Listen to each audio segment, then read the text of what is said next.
I recognize the gentleman from Texas, Mr. Cloud, for his 5 minutes of questions. Thank you, Chairman, and thank you, Mr. Secretary, for being here. I think it was Albert Einstein who said that you can't solve problems with the same kind of thinking you used when you created them. And that's one of the things I certainly appreciate about you and the Trump administration and what you're bringing to the table.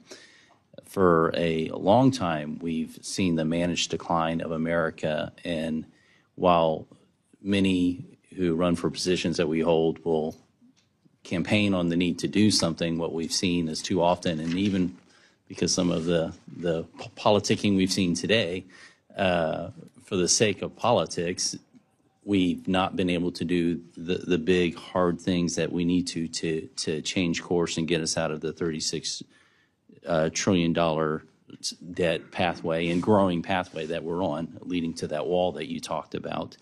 The American people have watched this all play out, realizing that their nation's been in decline and seeing what they thought was kind of the promise that if we put the experts in charge, they would run the government, we would have a regulatory pattern that worked, the wealth gap would close, America would be strong, and that has not happened. What did the experts get wrong that you're correcting? Well, sir, under President Trump's first administration, the wealth gap did close. That the bottom 50% of households by net worth saw their net worth increase substantially more than the top 10%. And we are aiming to do that again. That under President Trump's first term, hourly workers' wage gains were higher than supervisory workers. And look, what people got wrong was the shock. And there was this terrible policy of, it was essentially compensate the losers. And I do not think that the American workers are losers.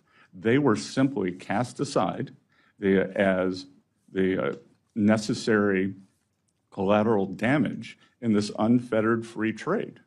And the free trade is not always fair trade, and we can see that from the large surpluses that these countries are accumulating on the other side. So we are aiming for fair trade to bring back high-paying, precision manufacturing jobs to the U.S., and we are doing that. We're using tariffs, but we were also using the substantial deregulation, energy dominance, so we want to continue to make the U.S. an even more attractive location for manufacturing. It's interesting you talk about manufacturing. I think it was in 2008, the intelligence community put out a report. I talk about it a lot because they said the greatest transition of wealth, power, and influence is happening right now. And this was some years ago. They said we expect it to continue, and it was going from the Western countries to the Eastern countries.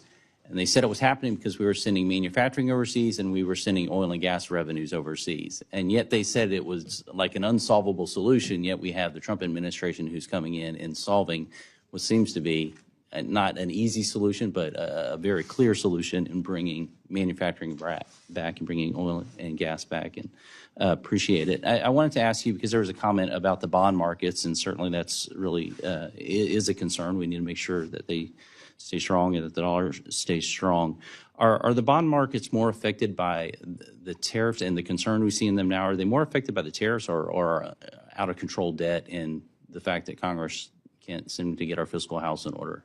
Well, you know, I will tell you that the large stock of government debt is why I'm sitting here now, as opposed to back in the private sector. I became so alarmed by what was going on under the previous administration, this deficit that we had, highest ever, that when we weren't at war or weren't in a recession, and it's unsustainable.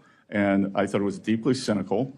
And if we'd done it, if we'd continued it, then we would have gone into a malaise where we couldn't grow ourselves out. We would have probably been forced into looking more like a European-style economy, very high government spending, lack of innovation, and lack of mobility. And that would matter for us here at home, but certainly even for the world, because we've kind of been the innovation engine of the world. Yes, sir.